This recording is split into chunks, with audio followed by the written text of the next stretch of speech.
hemos formado un viaje, ¿no?, en Publicis Group de transformación, ¿no? Retándonos a diario un poco, pues, saliéndonos del día a día, viendo cómo podíamos mejorar, porque tenemos, como sabéis, un objetivo que es hacer crecer vuestro negocio, el negocio de nuestros clientes. Y para eso nosotros sabemos que tenemos que continuar agregando valor. Parte de este viaje de transformación, hemos hecho muchísimas cosas en 2 años, la verdad es que hemos trabajado mucho, el equipo hemos trabajado mucho, pero hay una cosa que hemos hecho que tiene mucho que ver con este evento de Train or Hire, que es la creación de un área que llamamos One Strategy, que está liderado por nuestro Chief Strategy Officer, Tomás Navarro, y es un equipo que está formado por talento de todo tipo de background, o sea, tenemos ingenieros, tenemos matemáticos, tenemos sociólogos, tenemos economistas, tenemos periodistas.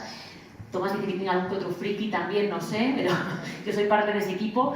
Y la verdad es que es increíble el trabajo que se ha hecho liderado desde ese equipo. Pero la razón por la que yo creo que ha sido un poco la receta de nuestro éxito en los últimos años tiene que ver con esa forma de trabajar que nosotros llamamos Power of One, que yo la verdad es que pues resumiría en tres palabras, ¿no? La primera es colaboración. Colaboración entre diferentes agencias, departamentos, talentos. Segundo es generosidad. Esa generosidad de compartir. Y tercero, humildad. Porque hoy en día el que se crea que lo sabe todo, creo que no tiene, como diría Richard, que se atreve a decir las cosas más que yo, mucho futuro en ningún sitio, pero sobre todo en este sector, ¿no? Entonces, la verdad es que estoy muy orgullosa porque este proyecto no solamente ha nacido del departamento del área de One Strategy, sino que también ha sido posible gracias a pues, departamentos, unidades de negocio como nuestro departamento de Data Marketing de Elis, ahí está Rebeca y Julie, este también está por ahí. Luego también, obviamente, de Nurum, ¿no?, expertos en User Experience, también Prodigious, nuestra área de producción, en fin. Yo creo que un montón de gente ha colaborado para hacer esto y no que sea posible el día de hoy. Quisiera dar las gracias, solo me quedan un par de thank yous, ¿no?, a un gran grupo de expertos, los tengo ahí, Marga, Manuel, Jordi, Carmen, muchísimas gracias por estar aquí, van a ser parte de nuestra mesa redonda, ¿no? No os voy a hacer decir nada más, que repito, Tomás me mata como vuelvo a hacer otro spoiler. Y también quisiera dar las gracias a nuestro asesor estratégico para este evento, Scopen. Gracias, Patricia, también a Kika y a César y a todo el equipo de Scopen, porque nos habéis ayudado también a que esto hoy sea posible. Y ahora, bueno, pues quisiera dar la bienvenida a nuestro querido Richard Tobacobala. Yo conozco a Richard desde el siglo pasado. Me vais a permitir que antes de entrar en el detalle del proyecto, os cuente un poco su historia, porque si no se conoce su historia, no se entienden sus resultados. Esto empezó, pues hace, como digo, casi un año, con el equipo de One Strategy discutiendo o intentando definir cómo iba a ser nuestro propio estudio de tendencias, el juguete que todo departamento de estrategia quiere tener. Entonces, bueno, era una discusión bastante animada, hasta que, como sucede en todas las discusiones hoy en día, alguien coge Google y mete tendencias sociales, a ver qué pasa. Y este es el resultado. 154 millones de resultados. No creo que nadie de los que estáis aquí hoy os meteríais en un mercado con 154 millones de competidores. Absurdo, ¿no? Pero somos Publicis Group, nos divierten los retos, ¿no? Entonces empezamos a preguntar, ¿cómo hacemos el 154 millones? ¿Cómo lo hacemos diferente? O sea, que nos dimos cuenta de que estábamos haciendo la pregunta errónea. Estábamos haciendo una pregunta desde nuestro punto de vista, no desde el de nuestros clientes. La pregunta correcta era, ¿por qué cuando hay 154 millones de tendencias sociales por ahí, de informes, por qué nos siguen llamando a pedirnos un informe de tendencias sociales? Y la respuesta es muy sencilla. Cuando tú preguntas algo y te dan 154 millones de respuestas, no te están dando ninguna respuesta. Te están haciendo que te cuestiones otra cosa, que te hagas otra pregunta, que es ¿Am I thinking straight? De hecho, voy a comentaros una pequeña anécdota personal, muy breve. Hace unos años estaba con el CEO de Carrefour en aquel momento y yo estaba muy emocionado, ¿no?, porque teníamos un informe muy bonito de una cosa que se llevaba mucho entonces, que era la incertidumbre, ¿no? Informe sobre incertidumbre. Entonces, Pascal, un tío muy educado, francés, muy cariñoso, me coge así por el hombro y me dice, Tomás, súper interesante, la verdad es que me interesa mucho. De hecho, yo vivo en la incertidumbre, entre los precios, los distribuidores, los productores, los competidores. Y lo que pasa es que mi trabajo en lo que consiste es en tomar decisiones. Entonces, si no te importa y me quieres ayudar de verdad, no me traigas un informe sobre incertidumbre, traer un informe de certezas. Y de esto va este proyecto, ¿no? De ayudaros a tomar decisiones y no dejarnos llevar por cosas que solo te generan más y más incertidumbre. Y lo hemos hecho muy sencillo, de una forma muy sencilla, ¿no? Con una filosofía que se resume en solo 2 palabras. Y sí. Y son palabras mágicas, porque son palabras que te animan a pensar, que te abren la mente y sobre todo que te animan a irte superando constantemente. Y si en lugar de un informe de tendencias, hacemos un proyecto mediante el cual somos capaces de distinguir lo que de verdad es una tendencia y lo que es solo ruido. Buena idea. Y si, ya que somos un grupo de comunicación y tenemos tantas fuentes de información, cogemos toda esa información, la agregamos, la clusterizamos, la ordenamos, la priorizamos y lo filtramos hasta solo aquellos 10 grandes fenómenos sociales que nos encontramos en briefing tras briefing tras briefing. ¿Vale? Vamos a tener una visión externa, pero nos faltan las personas. ¿Y si hacemos una encuesta y preguntamos a las personas si esas tendencias o esos fenómenos sociales son importantes para ellas? ¿Vale? Vamos a saber lo que la gente dice que es importante para ellos, pero necesitamos saber si de verdad lo hacen. Claro, nosotros tenemos una ventaja, tenemos a ERIS. ERIS es la mayor base de datos determinísticos que hay en España. ¿Y si le pedimos ayuda a ERIS y nos ayudan a determinar la diferencia entre lo que la gente dice y lo que la gente hace? Y lo hicimos, les preguntamos a ERIS y acabamos con un Excel que no cabe dentro, ¿no? Habíamos acabado con un monstruo más grande que el que teníamos al principio y eso no ayuda a nadie, ¿no? Eso no ayuda a nuestros clientes. ¿Y si diseñamos un algoritmo que procese toda esa información y nos dé un único número, un número de relevancia social? Y lo hicimos y tenemos ese número de relevancia social, pero nos faltaba algo, ¿no? Nos faltaba, al final esto de lo que iba era de dónde está la frontera entre una tendencia y un hype. ¿Y si llamamos a alguien que conozca el proyecto pero no esté todo el día en él, ¿no? ¿Y si buscamos un poco de frescura y llamamos a Rishad? Rishad, tenemos este problema. Y Rishad me dijo lo peor que te pueden decir cuando tú le planteas un problema a alguien, que es "It's very simple, Tomás". Cuando te dicen eso, una parte de ti, la pragmática, dice bien, o sea, lo tengo, ¿no? Alivio. La otra parte, la del ego, se queda hecho un desastre. Entonces, ¿a cuál le haces caso? ¿A la del ego o a la otra? Si le preguntas a Antonio, yo soy más del ego. Si le preguntas a otros, soy más pragmático. En este caso, le hice caso al pragmático, ¿no? Entonces, simplemente me acerqué a Rishad y "Can you enlighten me, please?". Y Rishad me dijo, "It's very simple. You've got it in front of your eyes". Lo tienes ahí delante. Me ha dicho que sabes la relevancia social de las cosas. Sí. Me ha dicho que sabes lo que la gente dice, de lo que la gente habla. Sí. Me has dicho que sabes lo que la gente hace. Sí. Y me has dicho que hay un gap, ¿verdad? Sí. Dice, "You've got it there. A hype is a trend without the people". Un hype es una tendencia sin la gente. Eso es un pedazo de insight de los que nos gustaría tener todos los días. Bueno, pues en efecto, para nosotros eso es una tendencia. Una tendencia tiene que tener un índice por encima de 50 y además la gente no solo tiene que hablar de ello, sino que tiene que hacer algo con ello. ¿Qué pasa si solo hablan de ello? Pues es un hype. No pasa nada, puede pasar a ser una tendencia, puede tener mucho potencial. Hay que mirar otras señales para ver cómo va a evolucionar.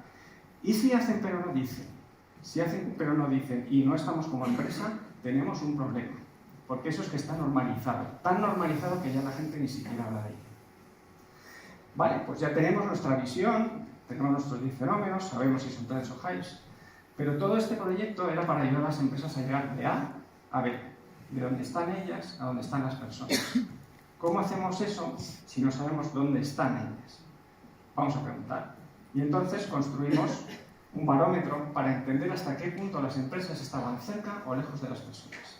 Les preguntamos de esos 10 fenómenos cómo creían que estaban en la sociedad y no solo eso, sino dónde estaban sus competidores y dónde están ellos. Y con eso construimos este barómetro.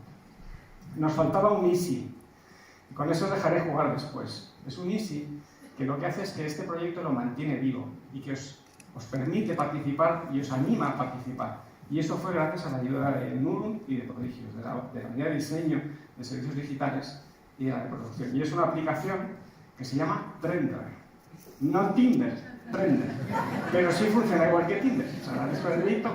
Entonces, os animo a que luego lo probáis, veréis un montón de QRs por ahí y a ver hasta qué punto vosotros sabéis si una cosa es un trend o es un hype. La máquina os responderá. ¿Vale? Y estos son los 10, no son los 10 mandamientos, sino los 10 fenómenos sociales que hemos investigado. Como veis, hay un poco de todo.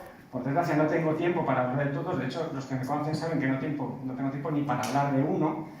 Pero básicamente hay 3 bloques. Más sociales, más centrados en el negocio y más centrados en el mundo del marketing. Al final, es en nuestro mundo. Entonces, no tengo tiempo, como digo todos, voy a hacer un extracto de 3 de ellos, uno de cada uno de estos bloques. Y todos ellos conectados entre sí, aunque no lo parezca, porque uno de los grandes aprendizajes es que nada vive solo, todo está interconectado. Bueno, pues nuestros 3 trends o hypes son estos, los de hoy. Hay otros 10 y estaré encantado de iros a contar a donde queráis, ¿no? El bienestar mental. ¿Es la nueva aspiración social? ¿Sustituye a la felicidad? Eso dicen. La economía de las experiencias. ¿La gente quiere ser usuaria de todo, pero propietaria de nada? Eso dice el paradigma hoy en día. Y la tercera, los influencers tienen más poder ya que las celebrities de toda la vida. Esa es la tercera, el tercer paradigma que tenemos, ¿no? Vamos y nos pusimos a cuestionarlo. Vamos a ver por el primero. El bienestar mental es la nueva aspiración social. Eso nos dicen. ¿Es esto verdad o no? ¿Es un trend o es un hype? ¿Qué pensáis? Pues es un hype. La gente está hablando masivamente de ello, pero todavía no está actuando masivamente con ello. Les falta poco, ¿eh? Les falta poco. Si yo tuviera dinero, lo metería ahí. Pero no lo tengo. Lo tiene un banco, no voy a decir el nombre. Tiene un score por encima de 50 y la gente habla muchísimo de ello. Pero vamos a entenderlo un poco más profundamente. Si hablamos de edades, es relevante para todos, pero fijaros en la gente joven. Para 8 de cada 10 de ellos, esta es su prioridad en la vida. Pero lo importante para nosotros ya no solo las edades y lo que piensan, sino hasta qué punto está cambiando las motivaciones que tenemos para hacer las cosas. Y eso como marketers es fundamental. Os voy a poner 3 ejemplos. La gente ya no va al gimnasio para ponerse cachas, lo hace para sentirse bien. La gente ya no solo viaja para conocer un destino nuevo, lo hace para desconectar. Y la gente ya no socializa para divertirse, lo hace porque tras la pandemia se ha dado cuenta de que necesita más personas para ser feliz. Y cuando miramos a los datos determinísticos, ¿qué nos dicen? Bueno, tenemos muchos, solamente voy a poner uno. Pero hay un crecimiento enorme, un 30% en la descarga y uso de aplicaciones relativas al bienestar mental. Como digo, mucho potencial. ¿Y las empresas? ¿Cómo estamos las empresas con esto? Muy mal. Estamos muy lejos de las personas. Sabemos que es importante, probablemente lo sabemos porque a nosotros nos pasa, pero no estamos siendo capaces de llevarlo a nuestras estrategias. Vale, pues Tomás, dime 3 cosillas que podría hacer. Bueno, la primera de todas es mírate al espejo. ¿Cuál es el bienestar que tú le estás produciendo a alguien con tu producto o servicio? Cuando te eligen, ¿qué estás generando en esa persona que sea positivo? Lo segundo es que la razón fundamental por la que no invertimos en esto es porque no trae beneficios a corto plazo. El bienestar es algo que se tarda en construir. Ahora bien, si entendemos el lifetime value de las personas, de nuestros clientes, de nuestros consumidores, entenderemos que una persona a quien hacemos feliz, a quien proporcionamos bienestar, va a estar con nosotros toda la vida. Y por último, aprovechemos los momentos en los que alguien está en una situación de bienestar, está abierta a una conversación. Ese es el momento en el que nosotros debemos de entablar la relación con ellos. Vamos al siguiente, la economía de las experiencias. Eso que decía que todo el mundo quiere ser ahora usuario de todo, pero propietario de nada. ¿Cómo se conecta con el anterior? Está científicamente demostrado, y Marga nos lo podrá decir después, que las experiencias tienen una mayor perdurabilidad como fuente de felicidad que las posesiones.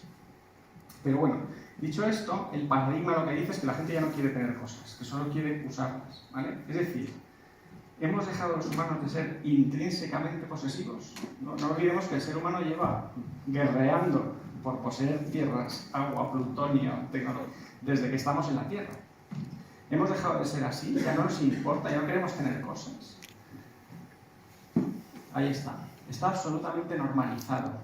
No es algo que ya no genera conversación. Lo hacía hace 5 o 6 años, ahora ya no. Pero si no somos capaces de generar experiencias, estamos perdidos como empresas. Vale, vamos a entenderlo un poquito más. Una vez más, los jóvenes son los que tiran esto. Para ellos es más importante. Eso parece aquí, ¿verdad? Mal leído. Este es el típico caso de leer mal los datos. Estamos tan obsesionados por las generaciones que nos creemos que cosas que tienen que ver con la edad tienen que ver con la generación. La realidad es que esto tiene que ver mucho más con la etapa vital. según nosotros vamos teniendo más ingresos, según se estabiliza nuestra situación laboral y sobre todo, según vamos teniendo familia, cambian nuestras prioridades. Cuando tenemos hijos, resulta que ya no pensamos en nuestra experiencia, sino en construir la experiencia de nuestros hijos a futuro. Queremos dejarles un legado y el legado, en muchos casos, es en forma de una posesión. Entonces, cuidado con entender bien cada uno de los fenómenos. Y los datos que nos dicen, los datos del MISIO, la gente, ¿qué es lo que está haciendo? Pues como sucedía en el caso anterior, está subiendo mucho el uso de las aplicaciones relativas a experiencias, a viajes, a car sharing, todo ese tipo de cosas. ¿Y las empresas cómo estamos con eso? ¿Estamos cerca, lejos? Pues estamos a mitad de camino. Estamos a mitad de camino porque entendemos que es importante, pero lo estamos usando de una forma táctica, no nos lo hemos llevado al corazón de nuestros negocios. No lo entendemos como algo estratégico, sino solamente táctico. Estamos perdiendo esa oportunidad. 3 cositas, Tomás, que se pueden hacer. La primera es entendamos nuestra experiencia. La gente que compra un Rolex o la experiencia de tener un Rolex. Pensémoslo siempre, ¿no? Mis clientes de Carrefour saben que soy amante del tomate Orlando. A mí el hecho de comprar tomate Orlando no me produce ninguna satisfacción. Ahora, la experiencia de recordar cuando era yo pequeño y mi madre me ponía macarrones con tomate, pues es otra cosa. Lo segundo y más importante aún es que la experiencia es valor. Normalmente pensamos en money for nothing, estoy yo bueno con este, en value for money, y lo fácil es irnos al money, al precio. Y no, realmente lo importante de esa ecuación, y esto lo decía Warren Buffett, money is what you pay, value is what you get. ¿Dónde está nuestro valor? En la experiencia. Recordemos que las marcas sin experiencia se llaman marcas blancas. En Noruega, el índice de propiedad inmobiliaria está por debajo del 10%, y no es un problema. Ayudemos a la gente a acabar con esta frustración de no tener la capacidad de acceder a cosas, o dándoles más experiencias o proporcionándoles otras. Luego ya la última, influx versus sellers, ¿no? Y la gran pregunta que decía antes, ¿quién es más poderoso, María Pombo o Rafa Nadal? ¿No? Esa es la gran pregunta, ¿no? Se dice, no, es que ahora los influx lo hacen todo. ¿Qué pensáis? ¿Esto es un trend? ¿Es un hype? Pues una vez más, no es ni un trend ni un hype, está absolutamente normalizado, pero cuidado, fijaros en ese número. Está por debajo del 50. Está por debajo del 50. Y esto es de las que más nos ha sorprendido de las 10 que hemos investigado. No nos esperábamos esto. Y vamos a entenderlo un poquito. Cuando nosotros vamos a ver la sociedad, solo 4 de cada 10 dicen que para ellos tiene más influencia un influencer digital que un famoso de los de toda la vida. Solo 4 de cada 10. Pero lo importante no es eso, es que quien tira para abajo son los boomers. Y muchas veces nuestro cliente potencial, la persona con la que queremos conectar, es un boomer. Entonces, entendamos bien los datos, porque muchas veces nos creemos que lo que es un fenómeno para unos lo es para todos, y no es así. Pero cuando investigamos aún más en esto, lo que nos dimos cuenta es que las personas seguían a los influencers y les hacían caso más allá de lo que reconocían. Es decir, hay un cierto efecto de vergüenza de ser follower. Nadie quiere ser borrego en esta vida. Entonces, la gente les sigue, pero no lo reconoce. Entonces, ve este fenómeno más en otros que en sí mismo. Macho, no será así. Entonces, lo que hemos descubierto es que tienen un magnífico efecto en movilización, movilizan a la gente mejor que nadie, pero no tanto en identificación. Y tiene bastante sentido. Al final, Rafa Nadal lleva 20 años construyendo su marca, tiene unos valores propios que transmite a la marca que está con él. Y sin embargo, un influencer es tan efímero como la plataforma en la que está. No ha tenido tiempo de construir esos valores. Pero más allá de eso, una de las cosas que les pasa a los influencers es que a nadie dejan free. O generan amor o generan odio. Entonces tenemos que tener mucho cuidado, tenemos que entender muy bien para qué sirve. ¿Y las empresas? ¿Dónde estamos con ellos? Pues una vez en este caso estamos también a medio camino, pero por razones completamente diferentes. Nos creemos que sirven para más cosas de los que sirven y que llegan a más gente de la que llega. Les damos una versatilidad que realmente no tienen. Tienen muchísimo poder para algunas cosas, pero no tanto para otras. Y nosotros les estamos utilizando en muchos casos de forma errónea y no conectada con la realidad de las personas. ¿Qué podríamos hacer con ellos? ¿O qué deberíamos hacer con ellos? Lo primero es define para qué. ¿Tú qué quieres hacer con las influencers? ¿Quieres construir marca? Quizá no sea tu mejor aliado. ¿Quieres movilizar? Go for it. ¿Quieres ir a gente joven? No lo dudes. ¿Quieres ir a gente de mi edad? y de la de otros, pues a lo mejor no es tan buena idea, ¿no? Y por último, y casi es lo más importante de esta gente, a los marketers nos encanta tenerlo todo controlado, nos encanta el pretest, el post-test, el guión, el saber el shooting, cuándo suceden las cosas, el plan de medios, si hacemos eso, pierden toda la fuerza que ellos tienen. Ellos son frescura, ellos no son monigotes, no son actores, son creadores. Si nosotros les quitamos esa capacidad de crear, les quitamos todo su poder, ¿vale? Por lo tanto, co-creemos con ellos, no impongamos, si no, vamos a ver cómo van perdiendo cosas. Y por terminar, que creo que me estoy alargando ya un poquito más de la cuenta, 4 grandes descubrimientos. Estos son transversales a todo. El primero es, el mundo es diverso, no hay dogmas, lo habéis visto, las edades, las situaciones, los hábitos no tienen nada que ver una persona de Madrid con una de Bujalance. Mi hermano que está ahí sabe qué quiere decir con de Bujalance. Es un pueblo minúsculo de gente muy ibérica. El pueblo familiar. Se opera en el pecho y demás. Bueno, pues eso, que hay muchas diferencias y que tenemos que abrazarlas. No nos creamos los dogmas, no nos creamos que porque una cosa funciona, así que funcionen todos por igual. Lo segundo, y lo hemos visto, decir no es hacer. La gente habla de cosas, dice cosas, pero no necesariamente las hace. Y los profesionales somos exactamente igual. Creemos en algo, decimos que algo es importante y luego no nos lo llevamos a nuestro día a día, no lo llevamos a nuestras estrategias. Lo tercero, y esto me encanta, yo cuando empecé a trabajar, que debe ser más o menos en la época en la que Richard y Marta se conocieron, hace varios siglos también, desde entonces hay un concepto que está por ahí, que está asumidísimo, ¿no? Customer centric. ¿Quién de aquí no es customer centric? Todos somos customer centric, ¿verdad? Entonces, ¿por qué en todos los fenómenos sociales que hemos estudiado, más cercanos a lo que es la humanidad, al corazón, es donde más lejos estamos de la sociedad, las empresas? Ese indicador que habéis visto, pues casualmente en aquellas cosas más cercanas a la humanidad, al humanismo, a la central, a los sentimientos, es donde más lejos estamos las empresas. ¿De verdad somos customer centric? ¿O nos creemos que lo somos porque ponemos una persona que se parece a nuestro target en los anuncios? Cuidado. Y el último, y ya con esto que termino, hipersensibilidad. Nosotros vivimos en una burbuja y nos pensamos que lo que sucede fuera de esta burbuja es igual. Como dice un compañero nuestro, Malasaña no es España. Pues eso.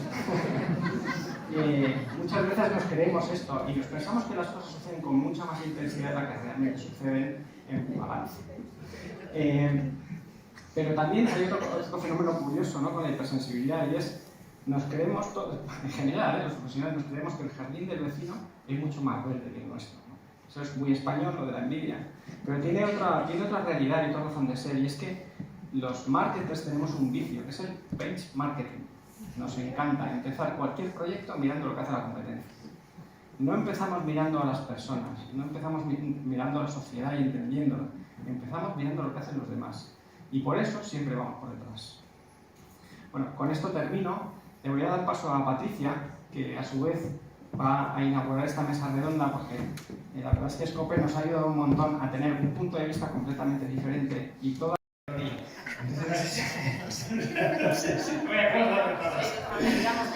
Pero bueno, básicamente estábamos hablando del consumidor comprometido, del replanteamiento vital, hasta qué punto el COVID ha hecho que nos replanteemos nuestras prioridades.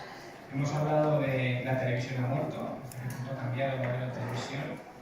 Hemos hablado también hemos investigado también sobre el audio como nuevo vídeo, si tiene esa capacidad de impacto y de uso que ha tenido el vídeo hace unos años. Hablamos también de la rivalidad entre no sé llamarlo el ladrillo y lo digital, ¿no? Y antes se ha hablado también de ello, de la experiencia de qué va a ganar el e-commerce o las compras habituales. Los tres que habéis visto, que son de la experiencia, la economía de las experiencias, la felicidad el bienestar como la nueva felicidad, el tema de los influencers contra los celebrities de toda la vida, y seguro que me dejo alguno. Es verdad, el tema de la virtualización total, hasta qué punto nuestra vida se está virtualizando tanto, ¿no? Y es precisamente el que habla de inteligencia artificial o de metaverso y de todas estas cosas. Y es posible que cada uno me deje, no sé cuántos llevo. ¿Me falta uno? Sí, no. Nos pasamos todo. Bueno, de hecho, lo que os recomiendo es que os bajéis la aplicación y en 5 minutos votáis, si es que, o sea, es de verdad como el Tinder, ¿eh? O sea, es y te va dando resultados sobre si estáis en lo correcto. Es que no, si cree que lo va a formar en el futuro. Y no solo eso, sino si lo ve en sí mismo y en otros. Eso es uno de los componentes. Pero luego, bueno, con eso y otros datos construíamos ese algoritmo que nos da de 0 a 100 dónde está eso, y eso nos da el dato de relevancia social. Pero no nos servía con eso suficiente, sino lo que queríamos, una cosa puede ser relevante, pero solo porque se habla de ello, puede ser relevante solo porque se hacen cosas con ello. Y por eso luego hemos tenido que distinguir entre lo que la gente hace y lo que la gente dice. Para nosotros una tendencia no es una cuestión de tiempo, sino de relevancia y de que la gente diga y haga. Es una combinación de, digamos, dos elementos. Entonces, ¿qué pasa? Si la gente solo habla de ello, pero no actúa sobre ello, nosotros lo hemos llamado un hype. Pero puede ser un hype muy potente, ¿no? Como hemos visto ahí, por ejemplo, el tema del bienestar mental. El bienestar mental es un hype porque se está hablando mucho de ello, pero todavía no ha trascendido al conjunto de la sociedad del todo, no está actuando sobre ello del todo. La gente joven sí se está abriendo mucho, la gente joven no tiene miedo a hablar de que va al psicólogo, por poner un ejemplo. Pero no es algo que esté generalizado. Entonces nosotros, para darle categoría de trend, de tendencia, tiene que tener un impacto más generalizado.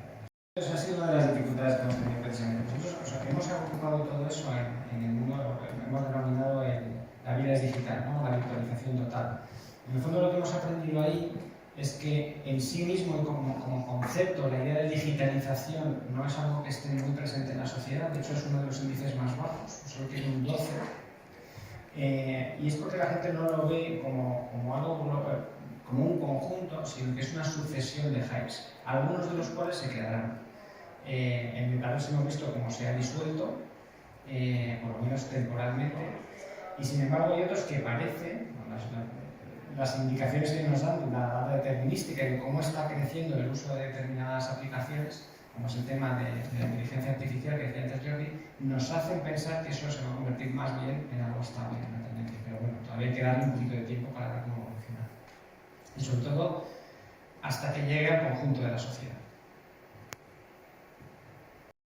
Yo aquí, una de las cosas que hemos vivido es como cuando tú vives algo dentro de una organización que es tu máxima normalidad, la normalizas, valga la redundancia. Y nos ha pasado, por ejemplo, con la discapacidad. Cuando tú tienes una organización en la que la diversidad o la discapacidad se normaliza, esos conjuntos familiares, no te digo ya la persona, no te digo ya el empleado, el conjunto familiar empieza a normalizar situaciones. De esa manera vas capilarizando muchas de las cosas que ocurren a través de una organización dentro de la sociedad. Y es verdad que tenemos ese poder, es una responsabilidad, pero también es un privilegio. Entonces, el asegurarnos de que desde las organizaciones nos planteamos qué futuro estamos creando más allá del producto y del servicio que creamos, cada vez es más relevante. Cada vez es más relevante ese propósito, ese impacto que generamos, porque lo que vive la gente que trabaja con nosotros se lo acaba llevando ahí fuera. Es que tienes un impacto multiplicador. Entonces, yo por eso os decía, cuando Eduard me decía, somos un agente de cambio, es que ahora yo creo que incluso todavía mucho más allá. Porque normalizas cosas que son tu día a día. Cuando tú vives una persona con discapacidad que trabaja en tu departamento, ya está, ya no hay conversación posible, ya no hay formación ni educación que te ayude a entender que esta persona puede hacer lo que puede hacer. Es que ya lo vivo. Y voy a casa y digo, pues mira, pues está con Javi, que sabe, pues sí, el síndrome de Down que trabaja en mi departamento, ya, ¡pumba! Ya está, todas las barreras se... Bueno. Entonces, por eso tenemos ese poder personal. Cuando Marga ha hecho este comentario, me acordé, miro aquí a Ana, porque las dos estamos muy involucradas, en el pledge que se hizo desde Publicis Group de Working with Cancer.